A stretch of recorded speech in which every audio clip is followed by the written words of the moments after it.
Okay, we're here in session 12, our last one. No, it's so sad and exciting. Yes, yes, yes, yes. But I kind of a little bit can't believe it. It went by so fast. It I think did, that's yeah. it went Um, really fast. Hopefully, it was an informative experience for you and for Yes, those watching at home. yes, I hope so. And I think funny enough, had therapy today. My therapist was like, "Oh, how did you feel about doing all this stuff?" And the thing that came up for me, and this isn't quite our well, I guess maybe it's coming into our topic a little bit, which is the ideal, how the ideal body changes and shifts, why it does, and why the goal of having the healthiest, strongest body you can have is the best goal. Is I was telling her that this process has been great in breaking some of the beliefs, standards I had from societal standards. But even then, obviously, it's very hard to undo 39 years Yeah. of something. So I was like, but I still have that feeling of being like, okay, when are we burning off this fat? Or like, when are we doing this thing? Like, when's that come in? And it's like, okay, yeah, that's all. This is great. I feel very strong. But when do I get to, when do I get to do this? And how that may always kind of be at the back because and not saying it's not for 39 years of my life I was not thinking about this obviously, but like maybe it does take half as much or nearly as much time as you were kind of being indoctrinated to undo that process of kind of learning to evaluate yourself in one way even though you logically understand it shouldn't be. Hence, escape the matrix, right? I know I'm in the matrix. I know I'm affected by the matrix. Knowing that doesn't mean I'm outside of it. Yes, and there's just such a big emotional component too, whether it's towards what we think our identity is or what we should want. Mm-hmm. So I think it's learning to identify those feelings, um, and then kind of separating ourselves from them, and that can be hard because that can be imprinted from just generational beliefs about, especially for women, what a woman should or should not be, what a woman should or should not look like, and Mm-hmm. how she should or should not take up space. Yeah, for sure.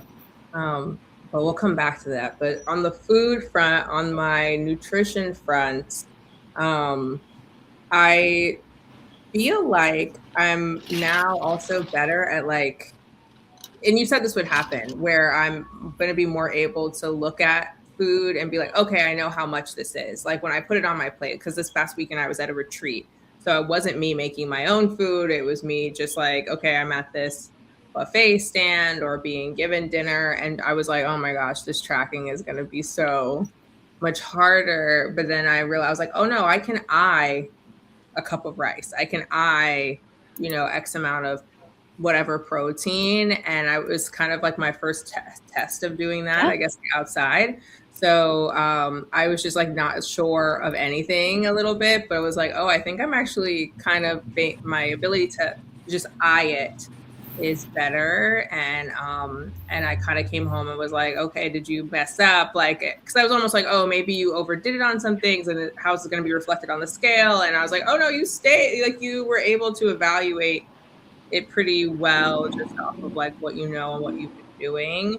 So that kind of felt like an A plus on that front for me. Well, and I think a big piece of it is building that confidence, right? Mm-hmm. And this falls on the nutritional or on the fitness side, like proving to ourselves that we can do the thing we said we're going to do. Can I stay on track even though I'm in an environment where I can't control what's being made, how it's being made? Mm-hmm. Have I honed this skill set? Can I trust myself? I think that's the biggest thing, again, both on the nutritional and fitness side. Like, can I trust myself to know what a serving size looks like? And can I trust that I know how to feel my body when I'm not in these very like confined constraints that I've created for myself? Because I think people see, things like meal prep or just creating those boundaries as being very good. It's really understanding the boundaries and having that structure in your life allows you to make freer and better choices when you are in the wild. Mm-hmm. Totally. So, yeah, I guess it's like my question for you in our last session is kind of like, where do I go from here? What do I do from here? I think the next thing on my horizon, obviously just wanting to be healthy, but the next thing on my horizon is like me at carnival in this very tiny outfit trying to be. Yeah. I mean, and in chasing that goal, I would set your goals very strategically on make them more gym focused, right? Like I would like to be able to move X amount of weight. Like it really is about the journey and an enjoyment of the journey and that pursuit of strength that will lead to those compositional goals that you desire. But in order to stay bought in and on track, if we have those other goals and we're chasing those, then things tend to kind of shake out the way we want them to, right? I know if I want to do really well in the gym, I need to fuel my body, I need to get good sleep, and I need to make sure that I allot that time in order to do those things. And those things, like, it's very global, right? It's not just like do the workout and eat the food. It's, again, going back to scheduling your workout, grocery shopping, making sure that we have things in that like infrastructure that you set up for yourself so that the easiest decision that you need to make is going to be in alignment with your goals, because that's what we fall back on when we get decision fatigue or we're tired or we're frustrated. We will go to that path of least resistance. So make sure that path of least resistance is the one that leads you towards your goal and not away from it. For sure. And I guess, well, my question off that is like, am I good in the place that I'm at with the macro arrangement that I'm at? Do I just stay there? Do I adjust that? Like, how would you? So it all comes down to energy balance. So I guess and piggybacking on chasing, gym goals as opposed to a number on the scale. So if we are in pursuit of that aesthetic goal, but we kind of shift and focus more on the functional strength goal. I just totally lost my train of thought. I got distracted by someone walking by. But you don't need to make an adjustment unless what you're doing is not working. And that being said, our maintenance and our surplus and our deficit can change with how our lifestyle fluctuates. So it's hard to give a solid, like, one-size-fits-all answer. It's really just about understanding what am I seeing not only on the scale, but what is my body looking like? Because going back to like unattaching yourself to certain things, like, in order to get the body to be on, one, it might weigh more than you think, and two, you might need to be eating more than you think.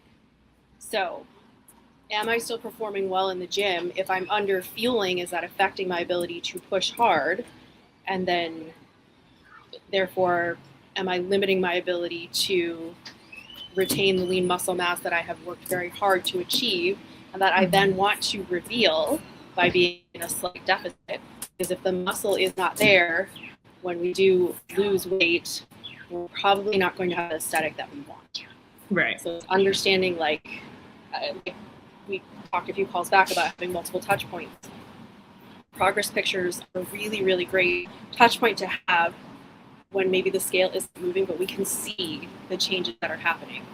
And then that reinforces, going back to what we're saying about proving to yourself that you can do the thing that you said you're going to do. Like, oh, wow, I'm doing this. And even though I'm not seeing the scale move, the weights that I'm lifting are going up and my body's changing in the way that I want it to. So maybe you're providing yourself evidence that less food isn't always the answer to unlocking your aesthetic goals. Yeah. And I think the other thing is just patience, right? So we look for trend over time, not just, well, this week it looks like it went up, so I need to cut my calories. Like, no, you probably need a good 2 to 3 weeks at that amount to make a determination if you need to change any of the variables. Okay, so I remembered where I was going. So energy balance can also be adjusted by increasing our movement, right? So when we first started, lowest hanging fruit, let's just get more steps. So you can create that same energy deficit by increasing movement as opposed to just going to cut your calories. Right. Okay, that's it. So it does come down to energy balance to answer your question, right. But there's more than one way to achieve the energy balance that we want. Right. So you can keep your macros the same. We don't have to sacrifice the amount that we're eating. Maybe we just take our steps from 6,000 to 8,000 up to maybe 10, closer to 10 consistently. See how that moves the needle. If it does or if it doesn't, make another determination from there. Don't immediately think it's been a week or two, I'm not seeing change, I need to adjust my calories. Yeah, so I think from that, I'm like, okay, people should be giving themselves that 3 weeks to maybe even a month to be like, is something actually affecting me in the way that I want it to, as opposed to and zooming out too, what is my stress like this month as opposed to last month? What's changed? Because if you're doing all the right things and you're not seeing things, progressing the way you want them to, then really taking that step back, that zoom out, oh, I have a big work project that has been stressing me out, and I had family in town, and I traveled 2 weekends out of the past month, and I normally don't do that. So just not immediately going to eat less. Right. Yeah, life context. Okay. So I think let's talk about the ideal body, how it changes and how it shifts, why it does, and why the goal is having the healthiest, strongest body. I am curious as to how you help clients with getting to that mindset. What if you have any strategies for that? I think a lot of it just really is dependent on me getting to know them and understand where their ideal of what either their perfect body or a perfect body, what that looks like. And understanding those motivations and then kind of unpacking how we got there and why that may or may not be a realistic goal for them in their set circumstances. Because a lot of times it's like, I want to weigh what I did in high school. I want to fit into this dress that I wore in college and it used to fit until 2 years ago. So I think assessing where those feelings are coming from and what those motivations are, and then taking a realistic look at what their circumstances were, and maybe getting into more of a state of acceptance of we can try to get you there. I'm not going to say we can't get you there, but this is the reality of your resources, the time that you have, what you can do, what you're capable of doing now, and what a realistic goal is within the time frame, because it could also be time dependent. I have my 15-year, 20-year high school reunion coming up, and I want to look a certain way. Okay, but we have to be realistic about what our goals are. Yeah, that makes total sense. And I follow up on that, especially as someone who's 40s around the corner. The doctors start talking about perimenopause and osteoporosis and bone density. Is there ever the clash between this is how I want to look and being I'm trying to make sure your body is as strong as possible to protect your bones, to protect your joints? And I think especially 100%. In this, when I'm looking at celebs and things like that, where I'm just some of you just look so frail, I can't speak to your overall health, but I do feel like if you hit a corner wrong, you could break an arm. And that doesn't seem great either. No. Yeah. So I think a lot of that comes, to generalize, it is a bit of a boomer mentality. I would say that's where I hear it the most from. But it even goes surface level of oh, I was always told you can't put your knees over your toes. Like, there is just a lot of bad information out there, and getting them to understand if you, don't osteoporosis, this is really your only option in terms of mitigating that risk. Now, getting them to understand that heavy lifting is relative to where they're at. I'm not just going to hand them a 100-pound dumbbell and figure it out. We're going to find your entry point, your particular entry point, whatever that happens to be, and then we scale it up from there. Now then comes a separate discussion of like what their interpretation is of what they can do as opposed to what they probably could do. And again, going back to that limiting belief and them needing that evidence that, oh, I actually could do this all along. I was just a little bit afraid to, for whatever reason, fearing injury, getting bulky, whatever it happens to be. But providing that safe environment where they can explore, and it requires a bit of maybe self-negotiation if they're on their own or if you're with them. Like, okay, let's try this. Maybe we're doing sets of 5. Let's see if you can do it for 2. And if you can, great. And if you can do more, even better. And if you can't. But I think just willing to have that, or being willing to have a little bit more of that curiosity and open mindset as opposed to being really fixed in, oh, I'm going to hurt myself if I try to do that. I think it's that keeps people in that danger zone as opposed to being a little more curious, because it happened this morning. I was helping one of the attendants at our gym. She was working with her mom, and she was like, well, we're going to try to deadlift. And I was like, well, why don't you go grab 2 25-pound kettlebells? And was very like unemotional about it. Didn't go like, ooh, like that could be heavy for you. Like, let's just try this. And so she went and grabbed them. And then afterwards she was like, oh my gosh, I just lifted 50 pounds. Like, I didn't think I could do that. And I was like, yes, that's amazing. And then the attendant and I were kind of like debriefing after. And she's like, even when you said to go grab 2 25s, I was kind of like, oh, I don't know. Like, that's going to be heavy. And I was going to grab 15s. And then she's like, but then she did it. I'm like, yeah, I think we're really, really capable.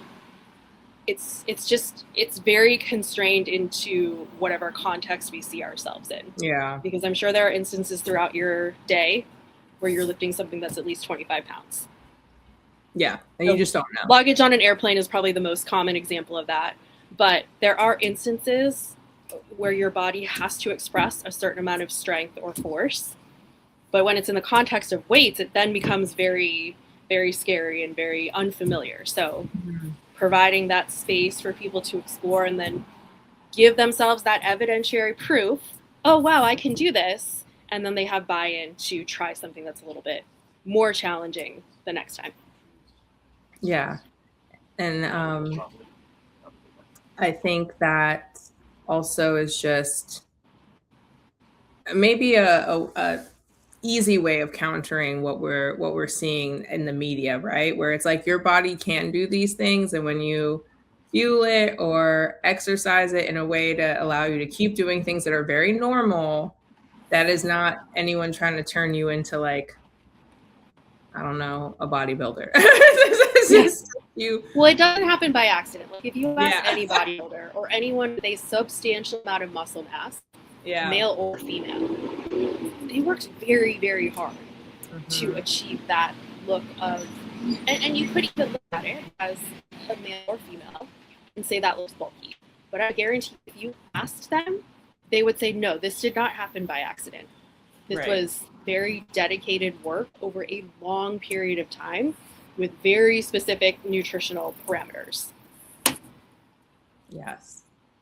Well, awesome. I think we're at the end. You did it. Congratulations. Thank you. Thank you for all of your help being part of this. Yeah, absolutely. And any yourself and anyone is welcome to reach out with questions.